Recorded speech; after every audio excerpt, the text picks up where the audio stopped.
everybody, I'm Brittany with Stitches of Love Quilting, and my mom's here too. Hi everyone. And this is the second video of Miss January Stitch tutorials. And so in this video, we are going to walk you through a whole bunch of tool and stitch tips. So Mom, take it away. Well, everybody, I'm so happy you're here and so happy you're joining us for the Girls Live Stitchery. I wanted to show you what I do. I keep my little threads together for this month. And my little hoop, I like to use an 8-inch hoop. This is just a typical little wooden hoop. You can use whatever kind of hoop you like. And then all my threads are in here. So these are such pretty thread colors this month. I just love stitching with all these. So I have all my threads together. I like to use, well, first let me tell you one thing about the threads. These threads are the Sulky 12 weight, and you'll notice they all have a little label on the top with the color number. However, as you toss these around, like you can see this one's a little beat up. This is a newer spool I have. As you toss them around, they can get, the little sticker can come off. So what I like to do is I take a little Sharpie and I actually write, like this is number 1177, I write it on the top edge of this spool and also on the bottom. I write it on both sides. There's usually a little open area of that you can write it on. Maybe I didn't write that one yet. The one I didn't write it on, 1058 is this one. So at any rate, I suggest that you write it on there so that when your sticker falls off, if it should happen to, which I've had a few that happened with, it's really helpful to have that on there. And just use a little Sharpie fine point, a permanent marker. Okay, so now we have that. The needles I like to use are embroidery needles. These are number 7. These are tulip needles. These needles are especially wonderful. They're very easy to thread. I don't know if you can actually see this. Maybe go a little closer. How's that? But the eye is easier to see. It's a little bit larger. It's this 12 weight thread goes through it very easily. And what I like to do is I will thread, like if I was working with only one color, like the blue, doing a lot of the light blue, I would thread a bunch of needles with it, and then that way I can just keep moving along. I also like to use this Thread Magic. It helps keep your, it's like a thread conditioner. It works great. You just pop the little top off, and you can see mine's getting kind of ratty. I use it all the time. Do you want to thread it just, do you want to do that before you thread the needle? Or do you want to throughout while you're sewing? You could actually, I don't usually do it, but just the one time. Once it's threaded, you just But I just run it through, you know, and you can tell it makes it a little bit, like a little conditioned. Yes, it's like putting conditioner in your hair, conditioner for your thread. A little softer, maybe. And this is called Thread Magic. Also, you want to have a nice little pair of embroidery scissors or some kind of snips. Now, what kind are these? I have to say, I love the Karen K. Buckley scissors. That's what kind they are. Yeah, because they are sharp all the way to the very bottom. And so I like to have, this is a small, I like to have all 3 sizes. Not necessarily for hand embroidery, but I love these scissors. Yes, they're just great scissors. So I'm going to move in. Oh, the one thing about the tulip needles, they come in this nice little, I guess it's plastic, maybe glass, but a little tube with a cork. And it's just easy. You can store your little needles in there if you like. And you get a bunch of needles in one box, like 6 or 8 or 10 or something, like a fair amount of needles. Okay, so now you've already got your block put together, and this is my border. What did we call this? Hoop fabric. My hoop fabric. I just used a scrap of whatever we had laying around and cut it and put on here, and it's basted with a long stitch. You can probably tell that's a longer stitch. I just basted on there. I'm planning to use this same fabric all the way through. So you're just going to take it off at the end and put it on the next month and next Yeah, month. what I will do after I get this entirely stitched, I will remove that, and then I'll wash this out, you know, with the warm water. And then I will do a little, after I've pressed it nicely, I'll do a little 1/8 of an inch stitch around to keep my block like a stay stitch around it, just so it stays nice and neat until we're finally ready. Now, you'll notice that as you put these on here, the stuff will lift up and fray as you hoop and unhoop, because well, it doesn't fray, it just kind of turns up. Not fray. It just gets a little raggy. So what I did here, I used red thread so you guys could see it. I just basted around here. Once you start stitching, it will stay there anyway, but I just like it to be a little bit neater, so that's what I did. Now, I'm going to show you the basic stitches we've used in this block are a back stitch, which you can see here, and it's all throughout. There's a lot basically. of There's a lot of back stitching. Some French knots, satin stitching, and a lazy daisy. This is a lazy daisy. We'll use a lazy daisy on this little snowflake, the top of this little snowman's heart that he's holding. So it's fun. But the French knots, I want to tell you something you can do with the French knots. Like on the French knots on her hat here that I did, I just went around it one time. You don't have to, you know, when I was taught to make a French knot, you went around your knot 3 times. You don't have to do that. If you do that, you're going to get a really bulky knot. So these knots, I did a one wrap, and they come out just great. But on these, I did 2 wraps.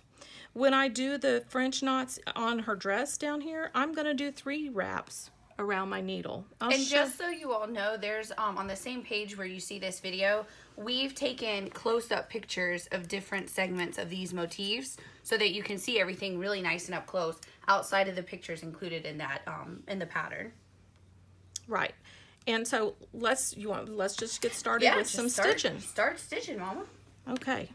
Brittany, you talk a second. I want to grab my bifocals. Okay. You want me to hoop for you? Sure. Hoop that. Okay. You have any hoop tricks to share, or I can just hoop? Hoop. All right, everybody. I'm just going to hoop. So you just want to make sure, I'm going to loosen that a little more. Just hoop it around. And if you've already stitched, just be careful not to hurt your stitches if there's like French knots. I would say that's good advice. But other than that, I try to avoid squishing my knots. yeah, you don't want to squish it. So I should have loosened the hoop a little bit more. You're fine. But now you're hooped. Everybody, that was my big contribution. and I like mine to be a little bit taut. Did I do good? You did perfect. Okay, Yeah, good. I think this is great. Okay, so for this, I start. Hold your hand just a little. There you go. Like right about here if you can. Okay, I can. I just want y'all to be able to see a nice close-up of her stitching. With my reluctant bifocal use, it really does make this easier. They can't see your bifocals in the video. No, I'm not worried about them. It's just me using them. Any rate, so we did. You can see on the pattern or looking on the website when you look at the pictures. And Brittany had a great tip. If you have an iPad or... Yeah. Go ahead, tell them your tip. Yeah, so my idea is, so when I stitch anything, like a lot of these, I'll want to make it too as well. See, you got to hold it under the camera, Mom, right there. Well, so what I do is I keep my phone or my iPad right next to me while I'm stitching, so I can just tap the screen and it's right there on the members page, and I can see the close-up pictures of where we're stitching, because even though I'm intimately familiar with this project after how long we've been working on it, I still forget where colors are and all that good stuff. Okay. Here is, I'm going to do the back stitch first to show you. Now, I'm starting right here, and I'm going to back stitch. I came up from the back, and I'm going to come, oh, this doesn't have a knot. Well, this is a good time for me to show you how to make a knot. So you don't use, yeah, I was going to say you do a single strand. I'm using a single strand, and I lay the thread on my finger, put the needle on top of it, kind of hold it together, and then I do 2 wraps around it, and then I pinch it and pull the needle through. And then you end up with this nice, cute little knot. If you put it closer to the end, you end up with it closer to the end, obviously, but I'll trim the little edge off. Okay, so now back to the back stitch. So what you want to do is put your needle through the... I'm just trying to get you in the center for everybody. She's trying to guide me. I'm so short, I can't see where the camera is to see where the picture is. Just have to bear with me. And just bear with me moving your hands. Brittany's going to help me be in the right spot. So I want my knot, because the knot's a little bulky, I don't want it like in a point where I'm going to be having to come to that again, like the center of this. You can see all these lines converge in the center. So I'm actually going to take my first stitch back here, and I'm going to come forward. I don't know if you can see this, but then there it is. And having a good light is essential. So I made that stitch, and now I'm coming a little bit... About how long do you do your stitches? Well, 1/8 of an inch or a lot less sometimes. It just depends on what it is. Like on those letters, it is so... Got a little tangle here. Only when we're filming do we have a tangle. Well, and I didn't run this through the conditioner. That helps. But on your lettering, you're going to have to do smaller stitches to go around curves. It looks nicer when you're back stitching. So what you want to do is come straight in that hole where you came out of. So that very first hole you came up, you come back in that one. Stitch, you're going to always come back in that last hole. Yeah. Okay. And then we should probably do this with me sitting down because it's so much easier. And then I just do it again. So you just keep going like this, and you want to always go back into that same hole. Do one more stitch just a little closer for everybody, like right in there. Oh, go left a little. There you go. It's above my eyesight. So, okay. If you guys can see this. I think it shows up pretty good. And hopefully y'all are on a want screen you can, enlarge the video to take the full screen. See, you'll want your stitches to be the same size, but these are not because they're just not. I can't. Well, I'm making you do this under I'm not ideal conditions. Yeah. So anyway, keep doing this. Now on this snowflake, this small one here, I just did on the original, I did just a back stitch out for the leaves. But on the one that she's holding in her hand, I did lazy daisies because it's larger. But I'm going to show you how to do a lazy daisy on this because I've already done the big one. Okay, so let's say we're going to do a lazy daisy. And we're going to come right up with our stitch at the base of our daisy petal or whatever. And then I like to hold the thread out of my way. And I come back down right beside where that one was. So pretty much just at one thread over. Yeah, or like from where you started. Or a needle's width. And then you want to push your needle up through the, if you're doing it this way, which I find the easiest way, poke that through, and then that makes a nice little loop. I don't know if you guys can see that really well. And then you have to anchor the loop essentially. So you want to come just on the top edge of this, just on the other side of that daisy, to kind of hold the loop down. So it's you can barely see that little edge. Now if you let's look, see if we can kind of, well, I'll adjust a little so y'all can see, and then you can show them those. See, if you look on the snowflake on her that she's holding, you can see on the tip that it's got a little anchor stitch on the ends. See that?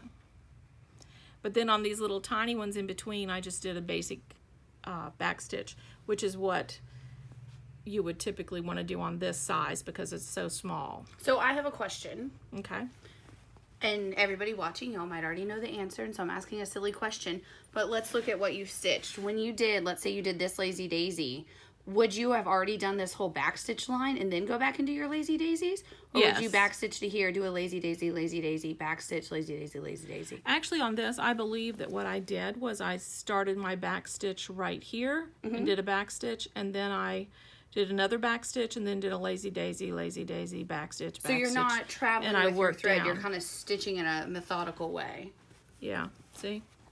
I did cheat. Oh, I see some traveling with that. Yeah, gold. typically I don't, but I cheated and traveled here because, well, this is a second sample. And I really don't think it's going to matter, but be careful yes. if you do that. If you travel with like a navy, when you take your dissolvable off, it could show. Yes, but this was yellow, so, you'll see. Traveling, I don't recommend. In fact, when I did all my little French knots on the original, I tied off every single French knot. I think that's the best way to do it. But yeah, you can do what you want. It's your project. I just had to ask that question because I wouldn't know if I would need to knot after every lazy daisy or not. And we do have other videos that may show making a bigger lazy daisy. Might be easier to see. Yeah, I'll go back and find that and link to that on this page as well for you. If you want to see that, because this is really tiny. Okay, so that's what we have there for that stitching. So we've done a back stitch and a lazy daisy. And now we're going to do a French knot. Now the French knots, these are red hearts and then a French knot on the outside. So red or gold? Gold. Gold. So, I knotted it for you. Thank you. So the French knot,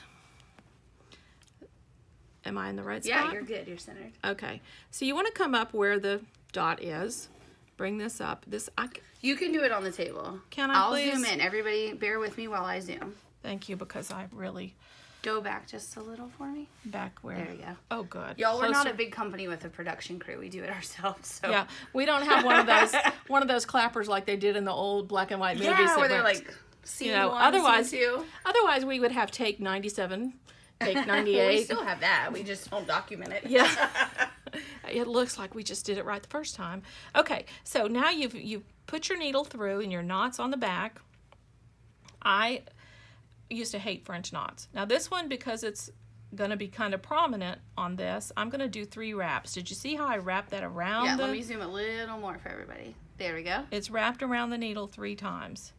And then I slide my needle so that I can poke really close to where the hole that I came out of. And then I pull the thread down and hold it taut. Because, you don't have this on a table typically. You're holding it in your lap, probably sewing comfortably with your feet up. I hope everybody's comfortable and happy. So then you just want to pull this through. And you get a French knot. Perfect. Here, go up just a hair. See? Am I in the right spot? Hold on. Let me zoom back out. We probably made There we go. I hope we didn't make you seasick.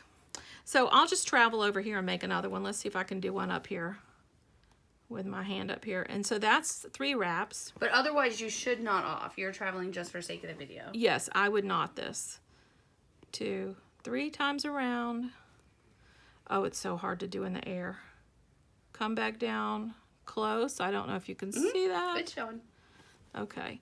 And then I hold, the secret to me is when I was taught, they didn't tell me to hold my thread out to the side and kind of hold it, anchor it. That for me makes a difference. And then there's my little French knot, and it looks really pretty good. Do you want to show how you would knot it off? Because I find how you do the knots to be nice and easy. One thing I want to say, now this is a tip. If your French knot is, say it's like not exactly where you want it to be for some reason, you can actually, let's just pretend this one's not where I wanted it. You can put your thread, your needle back through, say it was off track. I keep poking it because it's where it wants to be. But you can just, take a tiny little stitch and anchor it if you need to. So I can teach you how to cheat a little bit sometimes. Just, if you need to anchor a knot. Sometimes French knots can be too loose and they'll just like wobble around where you don't want them to be. So you could anchor it if you need to. Okay, so now I'm going to zoom back out, Brittany. Okay, I'll zoom. Everybody, bear with me zooming. Am I in the right spot? There you go. Yep. Okay, this is how I tie a knot back here. I just put my needle down and I go 1 wrap through, and then I'll just put my finger on it here and pull it through, and it makes a nice little knot here. Now, if I had a row of stitches, say like this, you can see here, I will wiggle my thread back. I'll do the little knot, but then I'll wriggle my tail and cut my tail off. Kind of like you do in cross stitch, where you like hide that thread. Yeah, back how you in. try to, yeah, exactly. So now I have a friend who was taught by her grandmother, I believe, to embroider and such, and her backs look as beautiful as the fronts, and she wiggles it through, and it's amazing how wonderful it looks. But this goes into a quilt, so once it's quilted. Yeah, you can't really see it. Thank goodness. That batting is back there. Okay, so now we're going to do Satin stitch? Satin stitch. Now, on the satin stitching, I like to do, like this is a small heart. Really, the satin stitching on here is this one. Oh, here. You're good. Okay, if you'll notice on the pattern and on the original and what you'll see on the website, I did not fill in these with satin stitches because, to be frank, satin stitching isn't my favorite thing to do, but I thought it would be cute to show you a few different little things you can do. Because this is your project, you can switch the colors around if you want, and you can do a satin stitch in here, or you could just outline it. Like, for instance, I did the edge of her hat here, the fluffy brim, in red this time. Oh, and last time you did gold. And last time I did gold, I actually did this part back here in red, but her little pom-pom's still yellow, and she has yellow French knots. I just wanted to make it a little bit different. So you can follow it and do it exactly, or you can switch the colors around to make it be how you would like it to be. It's perfectly fine. So on the satin stitch, you have your little knot. I like to trim my tails off before I start. And now I find it easier on, say this is a heart. Oops. Because it is. One of my hairs fell out. Okay, let me find, this is a nice, I think I can anchor this way really good. Okay, so I'm gonna do this satin stitch. Now we have, well, let me do this one. You know, coming through from here, I don't have a knot here from my green, which is why I started back there, because I don't want to deal with that knot. And I want somewhere to put this knot. I'm always thinking about where my knots are, my initial knots. Am I still in the field? Yeah, you're good. Okay, so I would come up right where that is. I start in the middle on these hearts, and then I come down right here. Now, if you'll notice, these are all a little bit different, so if your heart starts taking a slightly different shape, it's okay. So I made a stitch there, and then I come a needle's width to your original point. Well, and up a little. I'm trying to follow these guidelines and come really close. Make my stitch. I'm actually holding this so far in the air. I think I'm getting kind of a left slanting heart, but that's okay. And put this on here. Maybe by next month I'll figure out how to film from your sewing chair. Yeah, I really need to sit down to do this to give you guys a better. But basically what you're going to do is go next to every stitch. Now, so can I ask one question? Are you putting your needle just inside the black heart, or are you going right outside of that line? Or I just be consistent whichever you pick? I'm just trying to be close. Okay. And then to me, because I got it slanted there, I don't like the shape of that. I'm going to put another stitch right here. I think this might do it. And then I'm going to come down back up here. So if you make a mistake, you can just stitch right over it. See, now it's going to look okay.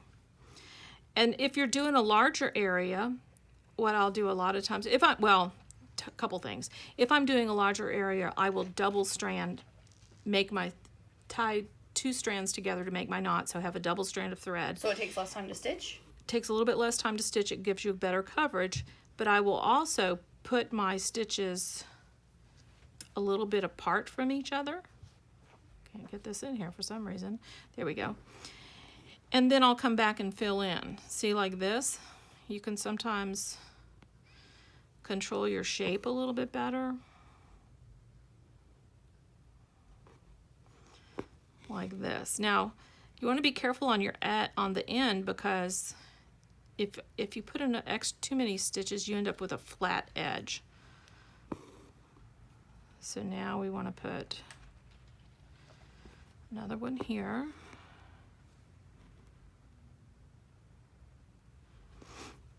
See, so you just kind of fill in.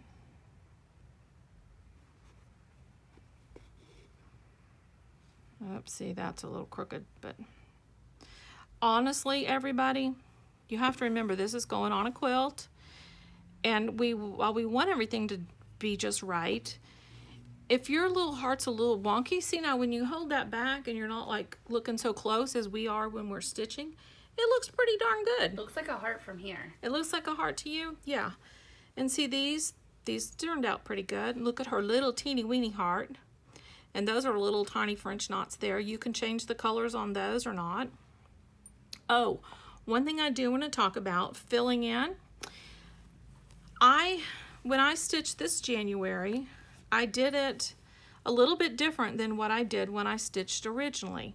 Originally, I just did the outline. Now on the J, I did the outline, and then I went back in, and you can maybe see I just did one stitch irregularly sized back stitch in between, which filled this in and made it heavier. Likewise, I decided, I want to see what this looks like if I double my strand on this letter on the A, and I did, so I double stranded it, but the N is a single strand. And see, that's nicely stitched. I'm proud of my little N right here. Everything's just about the same size. It looks really nice. So you want to always try and have all of your stitch sizes on a particular motif the same size? Yeah, on a you particular want to be line. pretty consistent, yeah. But if you're going around a curve, say you were using, like say your stitch was about 1/8 of an inch, but your curve was very tiny. If you do 1/8 of an inch, you're going to end up with flat curves. So you may have to make them smaller is the trick. And on this one, I did a single strand of thread, but I did 2 stitches for the bars going across, which accented it nicely. Still working on this Y. And then I'll come back and add the little snowflakes on top because I want them to be on top of the letter. And those will be done just by making a stitch and coming into the center. And then there's little French knots you can scatter all around in different colors. That was really fun to do, I thought. Actually, the whole thing was fun. I like to stitch. It must be fun if you're stitching too. I'm stitching another one. The order that you stitch it doesn't matter. I like to stitch the girl first just because she's so stinking cute. And I just get so excited I want to do her again, which is because this is so cute and I really like to stitch. I don't mind stitching it again. You know, like some quilts you make and you think, oh, that's beautiful, but you just don't really want to make it again for whatever reason. But for this, I guess anything that Lindsay draws, I'd be happy to stitch. So you'll also notice one thing on the sign down here that says New Year. I just did some extra little squiggle stitches, which you'll see on the website, to make it look more like a piece of wood. You know, that's done in brown. Trying to think of anything else. Well, I want to make sure to say that once you've gotten all of your stitching complete, then remove your hoop fabric and then dissolve it. Don't dissolve just one motif because it's impossible not to get the whole thing wet. So make sure all of your stitching is done before you dissolve your pattern. Absolutely. Just a hint to make sure you're not eager to see your girl done. It's pretty impossible not to get the rest of your dissolvable not wet. Yeah. And, you know, I know can't caution this enough. Don't let anybody spill anything on your project. Guard it. Keep it safe in your bag. And, you know, it's even though it's such a, like, delicate looking project, it's fine to, like, fold it up and, you know, it's durable. The sticker is durable to, you know, be not wadded up, but folded up nicely and put in your bag.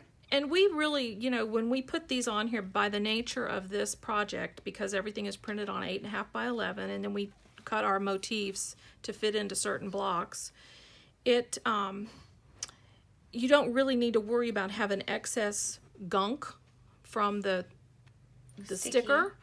You know, but if this was just something, I would probably, when I took the basting out of this before I put it in the water, I would trim this a little bit closer because you see it lifts up, and then you can snip it off. That way you're dissolving just don't less. Wet your fabric. Yeah, be careful.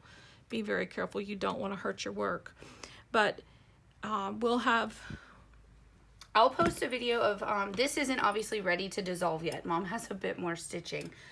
So I'm going to post a video actually from our Calendar Girls Club that shows how you dissolve it, because you'll dissolve everything the exact same way with this sticky solvy dissolvable crazy named stuff. Stick and stitch, sticky solvy. I think they've changed the name now to Stick and Stitch. Stick and stitch. Yes, which it's very friendly, user friendly. I love it. It's awesome. It's the greatest thing because it saves you so much time. You don't have to trace it with a light box. I mean, can you imagine tracing all this detail? You'd feel like an artist by the time you were done. Yeah. I only wish I could draw things like Lindsay does. I just love her art. So we hope that everyone enjoys this month, and we'll have new videos and everything for you for next month. Every month. And if y'all have any questions at all, a lot of you, you know, have been Facebook messaging or sending emails. We answer everything as fast as we can. So if you have any questions, reach out to us, and make sure you share pictures of how cute your work is as it's coming along. I'm sure everyone would love to see if you change some of the colors or some of the types of stitches, and you know, whatever you do different, everybody would love to see that because it's fun. Yeah, absolutely. Actually, if y'all want to email it to orders@stitchesoflovequilting.com, I can start a little photo gallery on the January page to share. Oh, that would be fun. Everybody's work. Yeah, it'll be fun. So. Cool. We hope everybody has a great time stitching. As I like to say, happy stitching. Bye, y'all.